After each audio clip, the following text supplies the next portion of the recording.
Hello again, and welcome to another episode of TIO Talks. My name's Warwick Powell. Today I'm joined by Hamid Sharif, who is a long-time observer and practitioner of international development, international finance, and geopolitics. Hamid comes from Pakistan, and I'm going to ask him about some recent developments concerning Pakistan and its relationships with the rest of the world. Welcome to the show, Hamid. Thank you, Warwick. It's a pleasure to be on TIO Talks. Thank you for having me.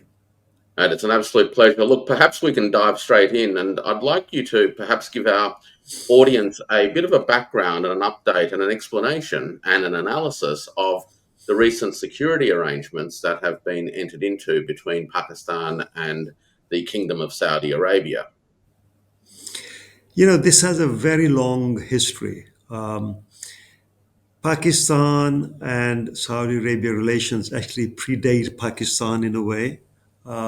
Indian Muslims or Muslims of the subcontinent, in India, Pakistan, Bangladesh today, they've historically had very strong relationship with Saudi Arabia.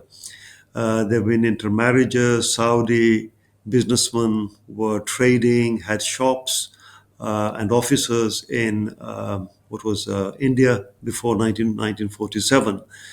And when Pakistan was created, Pakistan actually became the inheritor of that goodwill between subcontinental Muslims and Saudi Arabia. So I think that's a very important thing to appreciate. And Pakistanis as Muslims, of course, have a very special love for Saudi Arabia because it is the birthplace of Islam, and it has two of the holiest cities in the Islamic world, Mecca and Medina. Beyond that, I think it's important also to appreciate that when the struggle for Pakistan was launched by Muhammad Ali Jinnah, the founder of Pakistan, Saudis who were in trading in India at that time actually supported that movement. So that's also very important. Then, if you look at the security element of it, Pakistan has had very warm relationships for most of the time with Saudi Arabia. One of the fallouts of the 1967 Israel and Arab War was that Saudi Arabia turned to Pakistan and they signed into a mutual defense protocol at that time, under which Pakistan essentially agreed to train Saudi forces. If I've got my numbers right, I think there were about 1,800 soldiers from the Pakistan Army, 300 personnel from the Pakistan Air Force, and 100 from the Navy. And it's very significant that in 1969, the Pakistan airport pilots actually flew Saudi planes to rebuff an incursion by what was then South Yemen, which was a communist regime. So you can see that there's been this very close cooperation. Also, I think in the Arab world, generally Pakistan enjoys an extremely good reputation. It's now in the open that both in the 1967 Israel Arab War and also in the 1973 war, Pakistani pilots actually flew against the Israelis and downed Israeli planes. Particularly, the two planes were downed in 1973 when Pakistani pilots basically flew Syrian planes. So that, I think, has been a very significant factor in Pakistan's reputation in the Middle East itself. And then you come to 1979. 1979 is a very, very important year for the Saudis and for Pakistan. Well, it kicks off in February with the Iranian Revolution. So Khomeini comes to power, and all that revolutionary fervor which we saw, which threatened monarchies in most of Arabia. So that brought tension. And then later that year, there was an attack in Mecca itself, in the holiest of the holy places of Islam. And it was basically radicalized Wahhabis who thought that Saudis had gone too far in moderation. They were allowing, my goodness, women in public places and women to come on TV and so on. And there were very conservative elements which regretted that. They wanted full-blown Wahhabism to be adopted by the state. And so some of these students from the Islamic colleges then tried to take over. They had got arms into the mosque itself, into the Grand Mosque in Makkah. And of course, the problem was that you couldn't allow non-Muslims into Makkah. So how do you solve that problem? Um, the Saudis turned to Pakistan and to the French. And I've read somewhere that the French soldiers, in order to enter the mosque, became Muslims. Read the kalima, which makes you a Muslim, and entered as Muslims. But Pakistan played an extremely significant role, and within about 10 days, this rebellion was taken care of. About 180 soldiers died. We don't know which soldiers, Pakistanis, French, or Saudis, but it was a very significant shake-up for the Saudis. And then, of course, just within a month of that, almost within a month of that, you had the Soviet invasion in late December of Afghanistan. And Afghanistan has always been regarded by the Saudis as a buffer against communism. So in 79, on many occasions, they had to interact with Pakistan. At the time, Pakistan was ruled by a General Ziaul Haq, who himself introduced Islamization in Pakistan, for which he turned to Saudi scholars. So you can see that very close relationship between Pakistan and Saudi Arabia. And then, of course, during the nuclear program, which we've seen Pakistan develop, in 1998, when Pakistan was forced to carry out its explosions because India had done so publicly. So at that time, the consensus in Pakistan was that unless we do so now, we would be disadvantaged.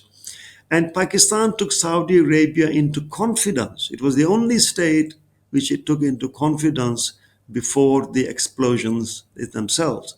And after that, when Pakistan faced international ire, sanctions, economic isolation, it was the Saudis which then provided oil on credit, on deferred payments to Pakistan. And later, now estimates range from about 2 to 3.5 billion worth of oil, which was supplied on this basis, and some of it was then converted into grants. So you have this very long historical relationship and a military relationship, that the strongest relationship has been when Pakistan has been ruled by generals, and particularly General Ziaul Haq. And when someone like Musharraf, who was not as religious, who in fact would have called himself as a secular person, even with him, the Saudis had a very strong relationship, and that has continued. And to quote a former chief of intelligence, Prince Turki Al Faisal, this is what he said about Pakistan and Saudi Arabia relationship. He said that these two countries have forged, and I quote, probably one of the closest relationship in the world between any two countries without any official treaty. So, Pakistan doesn't need a treaty because there is, I think, across the political spectrum, and definitely within the powerful army, there is consensus that we would come to the rescue of Saudi Arabia no matter what. But despite this, I think for the last 2 years, there has been talks going on for some sort of an agreement between Saudi Arabia and Pakistan. We got hints of that a couple of years ago when statements were issued by the Saudis that when Pakistani delegations led by our current army chief went to Saudi Arabia, they were discussing mutual defense issues, and so on. What I think has now precipitated this particular agreement is, of course, what happened in Qatar. I think the impunity with which Qatar's sovereignty was violated, and that too, when Qatar is, supposed to be an ally, a U.S. ally, which has Qatar has the largest U.S. base in the Middle East. It has spent billions of dollars in trying to buy that security, but that security was breached. And I think the Americans were to be seen nowhere in protecting Qatar. I think that sent shivers down the spines of many Arab leaders, and particularly Saudi Arabia. And I think that's why we have this particular agreement come about at this time. What is significant, though, I think that it's something which is done with tacit American approval. This is evident from the fact that we've heard no American opposition to this particular agreement. I was actually expecting that, if the Americans were not acquiescing to this agreement, that we would have seen very strong statements come out of Washington, the UK, Europe. The whole West would have been, on Pakistan's case, and we would have seen maybe even some sort of sanction and so on. But none of that amazingly happened. So, which leads me to think that the U.S., of course, has agreed for this agreement to be concluded, and this, in a way, makes a great deal of sense. And I would point to just two things which come to mind. One, I think Donald Trump has been very clear that he wants his allies to bear cost of their own defense, and he wants them to do more. So I think the Saudis have said, okay, we'll do more. We will diversify our security protection, if you like. And so this agreement with Pakistan certainly gives them that out.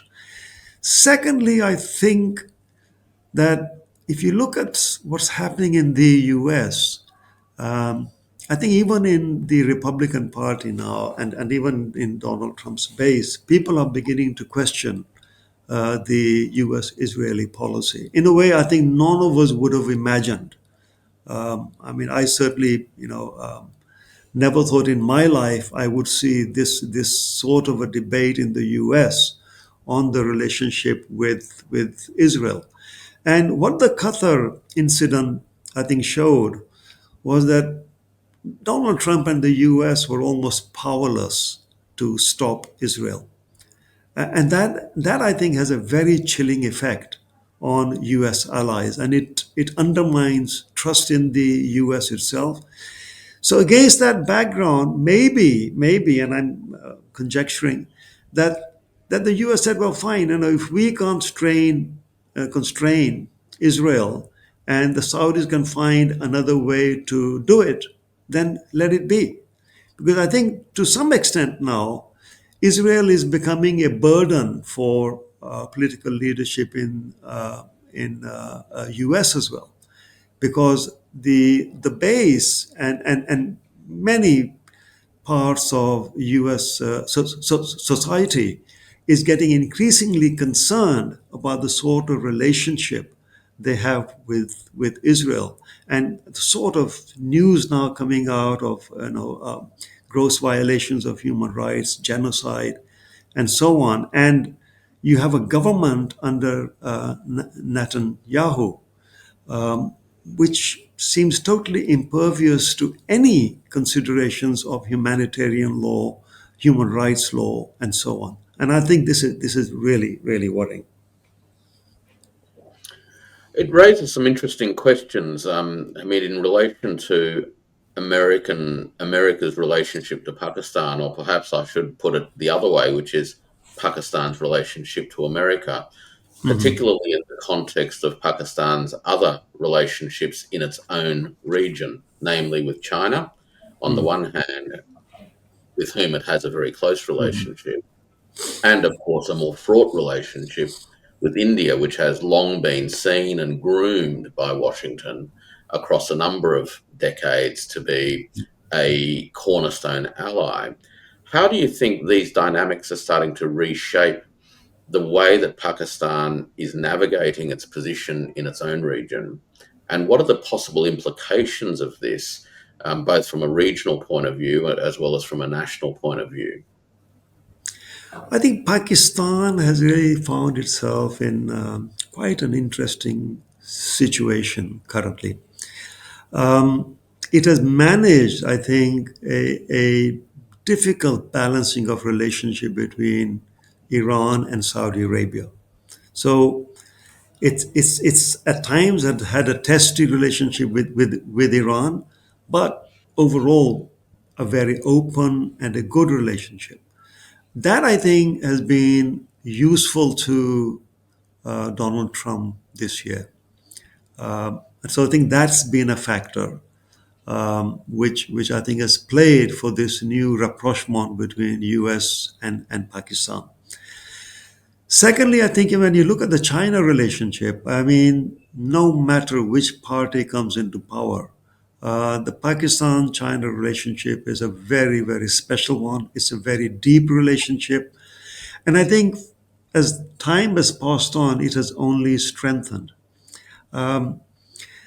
Under the Musharraf era, back in early 2000s, Pakistan was in this peculiar position where it had paid, literally hundreds of millions of dollars from a poor country to the US, and the US held on to those for a number of years because that money was paid for the supply of F-16s, and those F-16s never came. So at some point under Musharraf, I think the top brass in the army said, look, one, the American weapons are too expensive. Secondly, they don't want to sell them to us. Thirdly, if they do sell them to us, they're likely going to put things in there which allow them to monitor what's going on. And then they always condition it to say, well, you can't use it against India. Well, Pakistan's biggest problem is India. So I think at some point the decision was taken to turn to what was then untested Chinese technology. Pakistan took a risk on that. It entered into this joint development of the JF-17, which now has proven to be extremely successful. So over the last 20-25 years, Pakistan now gets 80% of its military hardware from China, and it has very strong defense production, joint defense production arrangements with China. So I think it's going to be very difficult for Pakistan to move away from China. And you combine then with BRI, the Belt and Road Initiative, and under that CPEC, now the China-Pakistan Economic Corridor, where more than 25 billion investment has already come into Pakistan, primarily in the power sector, because when BRI was launched in 2012, at that time Pakistan was facing a severe power crisis. There were blackouts or brownouts for several hours, and even 8-9 hours in cities in Pakistan. So the Chinese investment very quickly helped to get power online. It came in at now quite a high price, and that is now causing economic pain in Pakistan. But immediately it solved that issue. And while CPEC has, slowed down somewhat, primarily because of security risks, and those security risks, I think Pakistan is struggling to fully address, because we have an insurgency now in Balochistan, which Pakistanis are absolutely convinced is fueled by India, and then you have terrorists coming in from Afghanistan or operating from the Afghan border. And these are elements of Al Qaeda, ISIS, who are Islamist extremists who want an extreme version of Islam to be imposed in Pakistan. So as Pakistan struggles with this, I think it has found that these elements have sometimes targeted Chinese citizens, and that, of course, is very concerning. So they've taken steps for that. They've raised a special units within the army to provide that extra protection. But I think until that problem is completely solved, we're now going to see the pickup in Chinese investment in the way Pakistan would like to. But having said that, they've just now launched CPEC 2, which is basically an initiative to bring in. Well, CPEC 1 has mostly been about infrastructure. So apart from power, we've had roads and so on.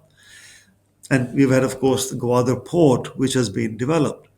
But all that infrastructure will only deliver the economic returns when you see private sector investment or industrialization accompanied by that. So phase two seeks to focus on making sure that the returns from that infrastructure can be obtained by Pakistan. So trying to get private sector, Chinese private sector, to invest in joint ventures or on its own in Pakistan, that is what CPEC 2 is going to be all about. In addition to picking up Pakistan's considerable agriculture sector. Pakistan has a large agriculture sector, but unfortunately, productivity is quite low. So there's a lot of potential for Pakistan agriculture to really come up and be a major engine of growth. And CPEC 2 will also be focusing on that. So when you look at the relationship, to come back to your question, the Chinese relationship is very embedded and it's long term and it's been very stable. Whereas the U.S. relationship has been far more transactional. So we've been, you know, a non-NATO ally. Uh, Pakistan was the bulwark against communism in the Cold War, and then when, of course, Soviet invasion of Afghanistan happened, Pakistan became a frontline state. There was very deep cooperation between the CIA, the Saudis, and Pakistan to basically get the USSR out of Afghanistan, and they largely succeeded.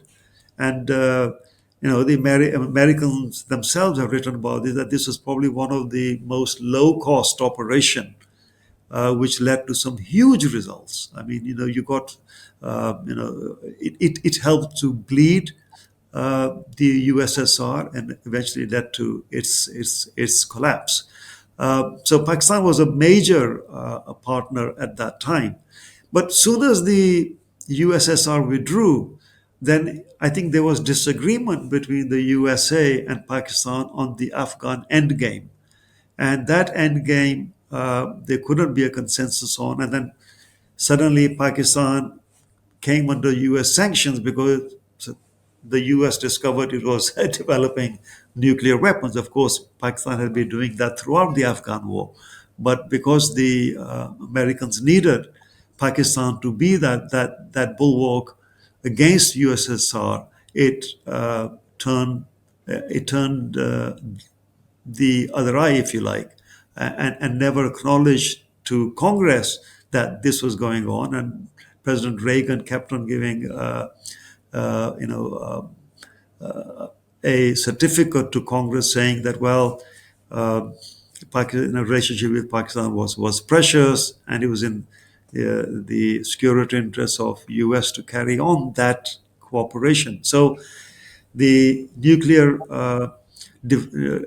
weapons development by Pakistan continued, and by the 80s, Pakistan had actually developed a nuclear weapon, but it chose not to go public. And it was only forced to go public in 1998, as I said earlier, when India did so. And at that time, the US then imposed sanctions on Pakistan. And we went through this very difficult period between 1998 and 2001. Pakistan was under sanctions. There was no US aid. Even the World Bank and ADB, other MDBs, were constrained in the sort of assistance they could provide to Pakistan. And then it all changed after 9/11, when Pakistan was again, we all know the version that Pakistan was bullied into, you're either with us or against us. Against that background, Pakistan chose to be in the American camp, and again, it assisted in the U.S. involvement in Afghanistan. Though to the credit of Pakistan analysts and generals, and I was following this at the time of 9/11, many of them advised the Americans that your fate will be the same as the USSR, because this is not the way to handle Afghanistan. And I think the Pakistanis were proven to be correct. So 20 years plus after, and spending trillions of dollars, what happened in Afghanistan is really before us. But again, Pakistan is back with the US, and of course the debate in Pakistan for the last few weeks has been, well, why is this happening?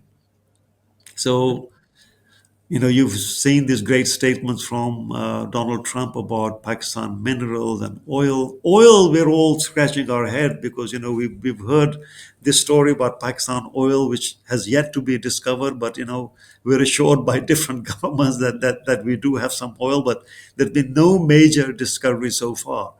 On minerals, I think there's no question Pakistan has considerable mineral potential.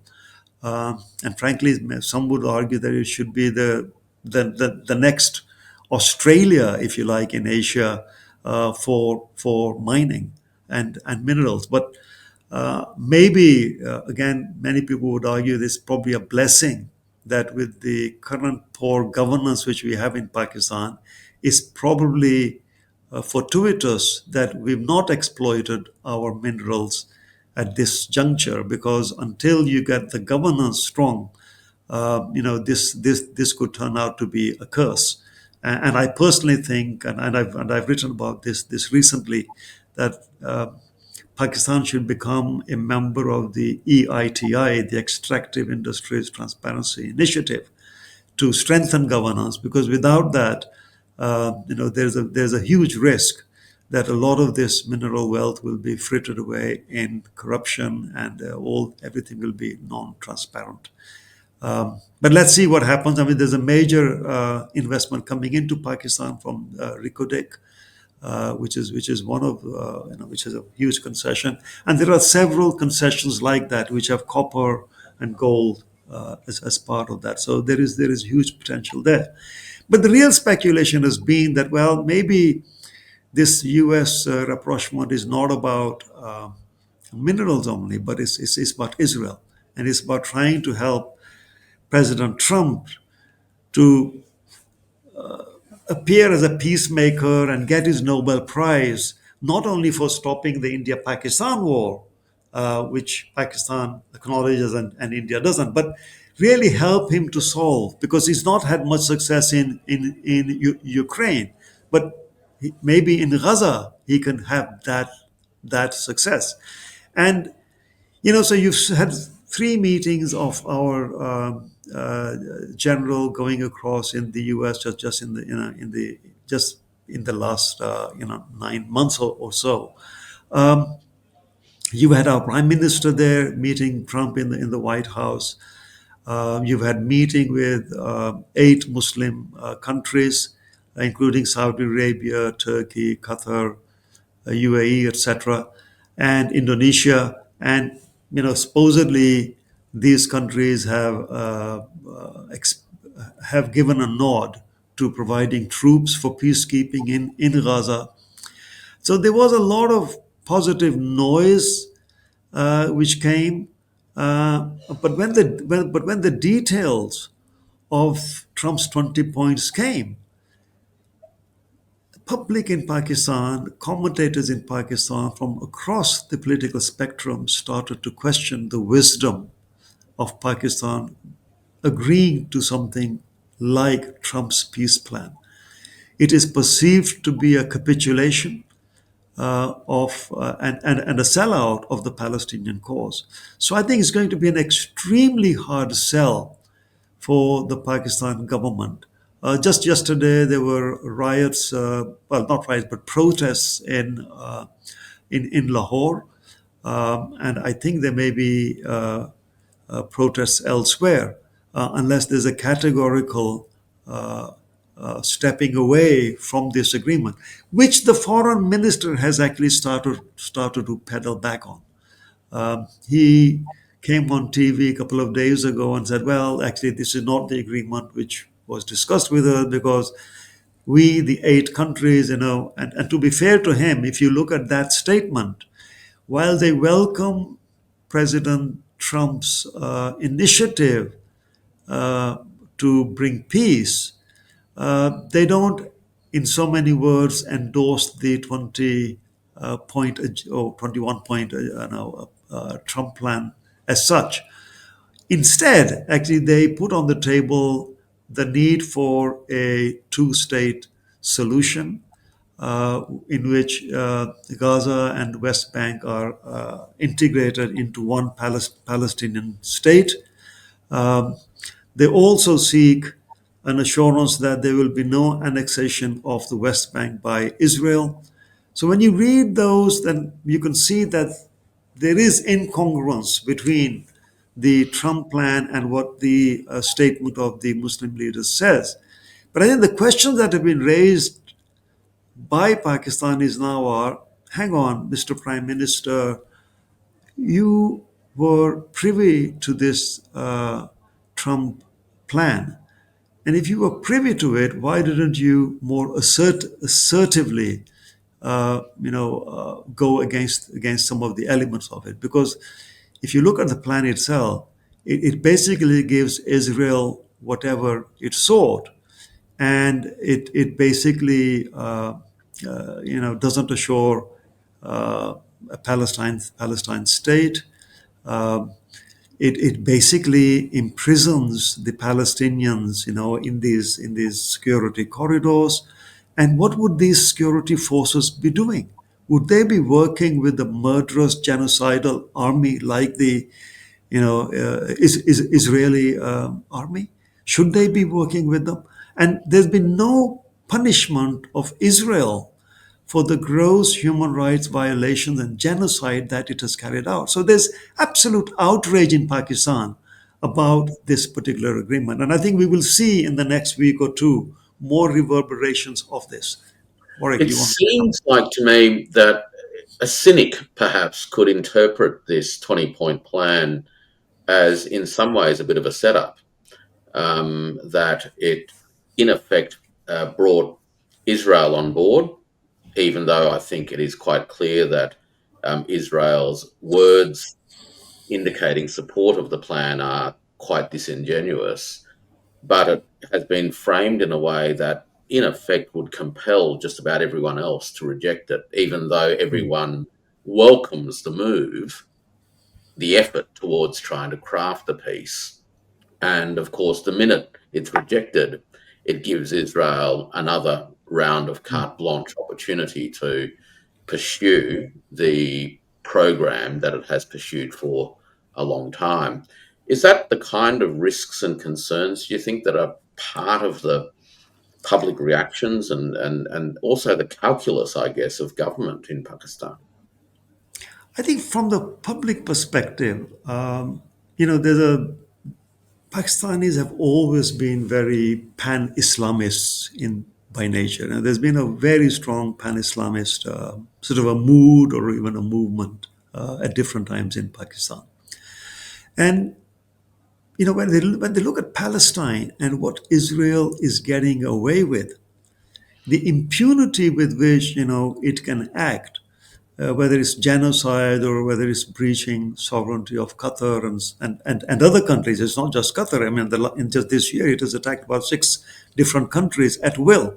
And it seems that no one can stop Israel. And that, I think, is fueling anger. And if Pakistan army or other Muslim countries armies are just going to be sort of peacekeepers to allow Israel to have its way in Palestine, then I think not only in Pakistan, but across the Muslim world, amongst the people. I'm not talking about governments. I think there will be a lot of concern, and this could lead to political instability, not only in Pakistan but in other countries too. So I think Muslim leaders who are involved in this have to tread extremely carefully. And like I said already, we're beginning to see them backpedal on this because they know that this could have a huge political fallout within their own countries.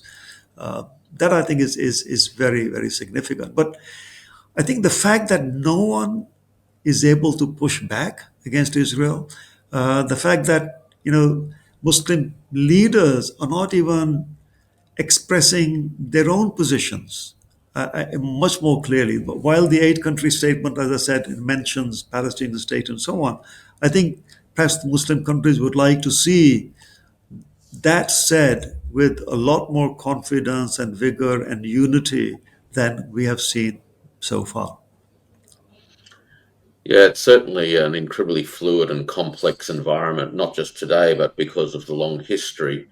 Look, we've got only got a couple more minutes, and I, in a Sure. sense, wanted to come back to um, some economic considerations and really pick your brains a little bit more about the Belt and Road, CPAC and CPAC 2, and where do you think that that's heading over, say, the next 5 to 10 years as far as capitalizing on the infrastructure that's been built, and how does this now go forward in terms of Pakistan's own development and what that might mean from, again, a regional point of view as the connectivity between China, Pakistan, and other parts of the world deepens? I think Pakistan, first of all, has to sort out its own macroeconomic issues. It's under an IMF program, which is extremely austere. It has led to Pakistan controlling inflation, but it has come at a huge, huge cost. Growth has collapsed. In the last 3 years, we've had the lowest growth ever. Poverty has risen.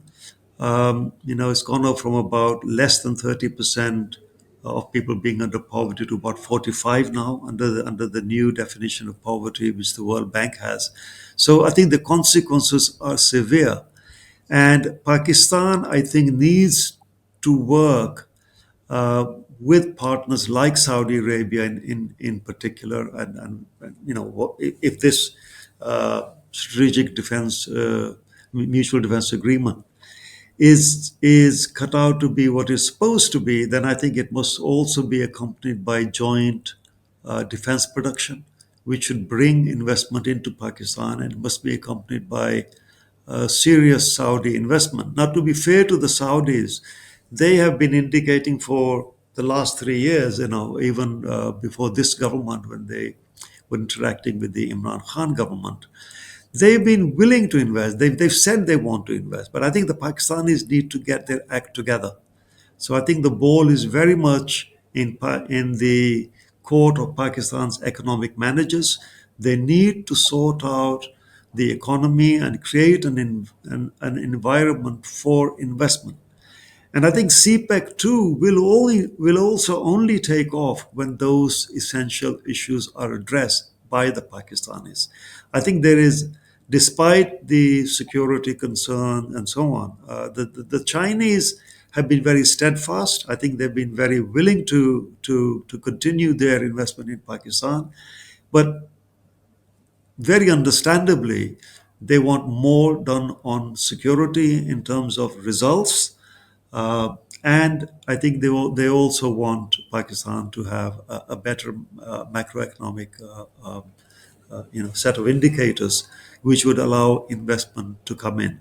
So, I hope that Pakistan can address these issues, because without these, I think, whether it is Saudi investment or it's a CPEC related investment, it's going to be very difficult. And I think things are now coming to a head where I think it's inevitable that uh, the powers that be in Pakistan will have to address these economic issues. Well, I think it's quite clear that security and economic development and domestic governance are incredibly intertwined, which makes for a very complex environment to navigate. Thanks so much for coming onto the program, Hamid, and shedding some light on Pakistan's own experiences in tackling this particular set of thorny issues. Hopefully, I'll have you back on again soon. Thank you. Pleasure to be here, Warwick. If you like that video, please like, comment and subscribe. It really helps the channel. If you'd like to see more from TIO, check out the Substack link. Or if you'd like to see more from me, check out my Substack in the description.